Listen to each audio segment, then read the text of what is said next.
Telangana assembly के speaker P Srinivas Reddy ने Banswara junior college में कंटी वेलुगु यानी कि आंखों की रोशनी के प्रोग्राम का इफ्तिताह किया। इस मौके पर श्रीनिवास रेड्डी ने बात करते हुए कहा कि हुकूमत की जानिब से बांसवाड़ा में कंटी वेलुगु के कैंप्स मुनक्किद किए गए हैं और इन कैंप्स में आंखों का मुआयना करवाते हुए इस्तिफादा हासिल करने अवाम पर जोर दिया गया। इन्होंने कहा कि तेलंगाना हुकूमत अवाम की फलाह व बहबूद के लिए खास तवज्जो दे रही है।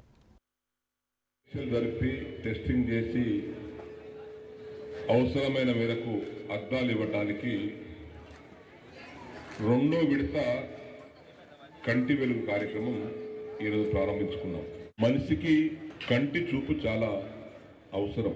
కాళ్ళున్నా చేతులున్నా జీవితాంతం కళ్ళు పోగొట్టుకొని బాధపడేటువంటి అనేక మందిని మనం అక్కడక్కడ చూస్తున్నాం। ఏళ్ల తరబడి కంటి పరీక్ష చేయక కంటి చూపు కనబడకుండా పుస్తకాలు చదవలేక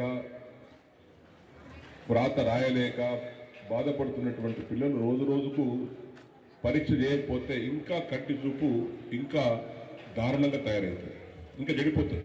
ఈరోజు 0.1 ఉన్నది, రేపు 0.2 అవుతుంది, 0.3 అవుతుంది, 4 అవుతుంది, 1 అవుతుంది। ఆ విధంగా పాయింట్ పెరిగిపోయి కంటి చూపుకే ప్రమాదం జరుగుతుంది। ఏమి రూపాయి చెల్లించాల్సిన అవసరం లేదు।